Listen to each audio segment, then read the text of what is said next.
แต่นี้ต่อไปอย่าได้เจ็บอย่าได้ไข้เด้อพระครูบาอาจารย์สาธุเจริญพรตอนนี้ครูบากำลังเดินทางไปมอบเครื่องบริจาคช่วยเหลือครอบครัวที่ถูกไฟไหม้อยู่บ้านพลเมืองน้อยเนาะตอนนี้ครูบาออกมาก่อนเมื่อนี้ซึ่งฝนตกหลายแต่ว่ากระเทินได้นัดกันแล้วบ่ว่างตรงกันก็เลยฝนก็มาตอนนี้เขามาฮอดองค์เฮียนแล้วไกลสิฮอดแล้วเนาะเดี๋ยวเราไปเบิ่งบรรยากาศตามทางกันเลยไปศรัทธาญาติโยมท่านใดที่เข้ามาเห็นแล้วก็พิมพ์คอมเมนต์สาธุอนุโมทนาสาธุบุญนำกันเด้อ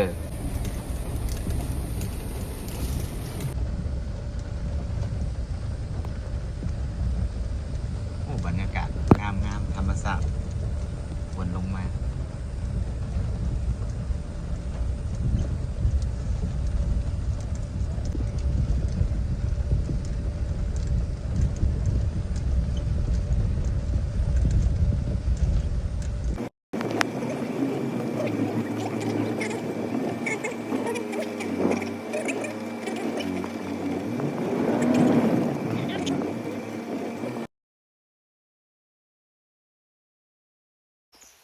เจริญพรตอนนี้ครูบาก็เดินทางมาฮอดเป็นที่เรียบร้อยแล้วก็มื้อนี้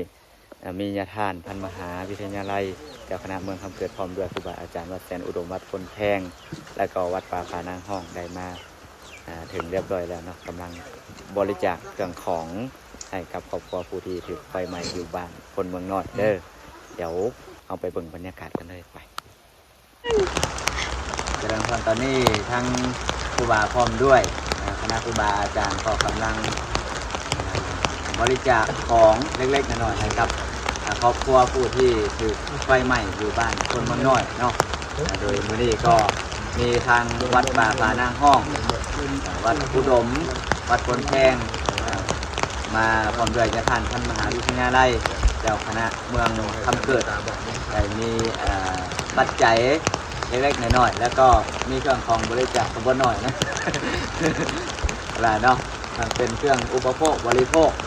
มามอบให้แก่ครอบครัวผู้ที่ถูกไฟไหม้แล้วก็เป็นกำลังใจให้ในการสู้ต่อไปซึ่งเรื่องแบบนี้ผู้ใดก็ไม่อยากให้เกิดขึ้นแต่เมื่อมันเกิดขึ้นแล้วก็มีน้ำใจผู้ใดมีน้ำใจเล็กๆน้อยๆก็สามารถมาประกอบส่วนแล้วก็มาช่วยเหลือได้อยู่ที่บ้านคนบางน้อยเด้อมีปัจจัยรวมทั้งวัดในมือนี้มีปัจจัยเงินสดแม่นอยู่2 ล้านกับ5 แสน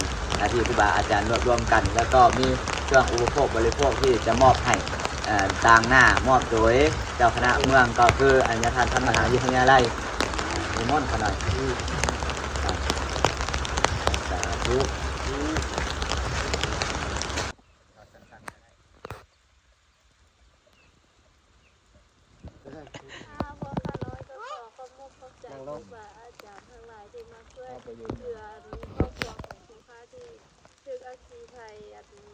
ไฟไหม้ไฟฟ้าลัดวงจรอันนี้ขอขอบคุณขอบใจนะแต่นี้ต่อไปอย่าได้เจ็บอย่าได้ไข้เด้อพระครูบาอาจารย์สา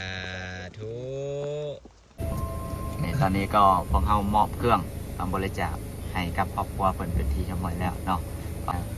สำหรับคลิปนี้ศรัทธาญาติโยมท่านใดที่เข้ามาเห็นแล้วก็พิมพ์คอมเมนต์สาธุอนุโมทนาสาธุบุญนำกันเด้อเจริญพร